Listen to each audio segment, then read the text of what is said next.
Okay, so we're gonna do persuasive techniques. So you've done, obviously, this type of writing before. So this is about reading persuasive techniques. So here in the anchor chart, it just tells a few things. So like these are techniques that people use when they write in order to persuade or convince someone of their argument. So they'll use inclusive language to make the audience feel involved and included. This might be saying we instead of like you. Repetition, so they'll say things repeatedly, a point or a phrase. A rhetorical question means that they ask a question that they either will answer or sometimes echo, and then a call to action at the end saying like, this is what you should kind of do about it. So here it gives you kind of an example, right? Like this idea of the shoe is the best, the best, the best, it's repeating, right? Don't you deserve the best? Question mark, right? That's a rhetorical question. You're like, of course I deserve the best because I'm so good at this. So we're gonna read these little bits here and we're gonna look for some of these kind of like anchor areas and some of this repetition. So do you wanna read these to yourself? Do you wanna read them out loud? I can read them to myself. Okay, I'm gonna read them too. They're small here on the back, so I'll read them too. Okay.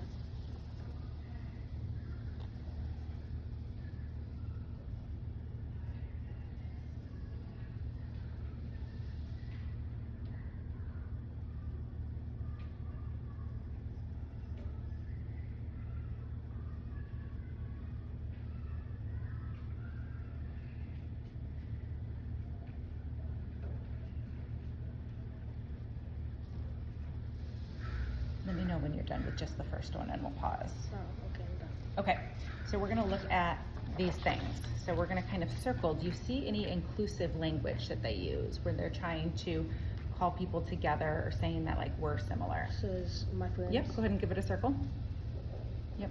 Do you see anywhere else where they did that? They say I care about our Mm-hmm. school. Absolutely, circle any of those our. So anytime it's our or we, I don't know if there's any we, I have to look on the back. But yeah, so those are all type of inclusive language. What about repetition? Were there things that they repeated? Obviously you already saw the our, but was there any other repetition in there? Nothing like out of the ordinary other than like I. Mm-hmm. Was there a phrase, not a word, that was maybe repeated?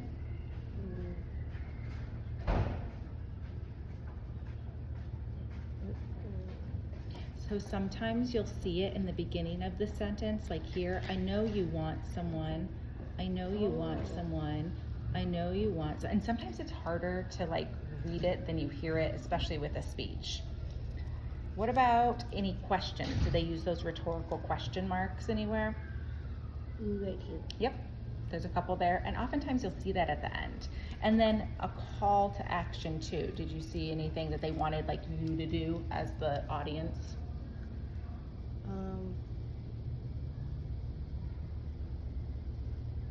Yep. Cast your ballot. Mm-hmm. Do you know what it means to cast your ballot? It means to like vote for someone and then put it in like a box. That's exactly what it is. Have you seen those boxes outside the library? Yeah, perfect. All right, let's do the second one. We'll read it and then we'll go through it together.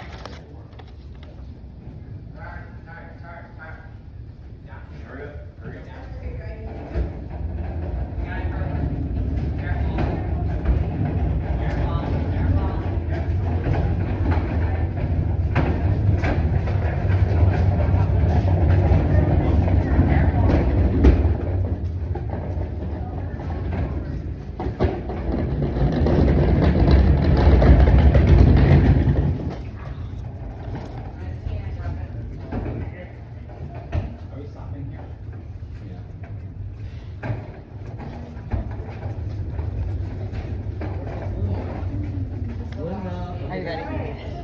Okay, keep going. I know we're distracted with everything around us.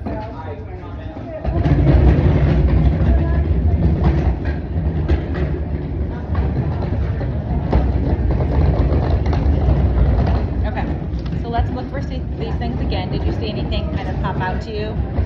There was a question. Yeah. And it's interesting, right? This first one put the question at the end, and this one put the question at the beginning. So there's no like right or wrong way you see it. So absolutely, you found that. Did you see any repetition? That was the hardest one, I think. Yeah, it's so. Yeah. This is like school music classes. Yep. This is music teaches us. Mhm. Music is a basic. Yeah, music, music, music. So they're repeating their main idea. Absolutely. So we got question and repetition. Was there any inclusive language? They did say our. Yeah, they use that our again instead of I. He says like us. Yep. And we. You're absolutely right. Yep, you got it. And then was there a call to action in this one too? It says add your name to this petition. Yep, perfect. Yeah. And what you'll notice too with persuasive techniques too, like the first time you read it, you kind of just get like what it's saying, and in your second read is where you can kind of do that like second analysis portion. So that's it. Oh, that's it. Yeah, that's it.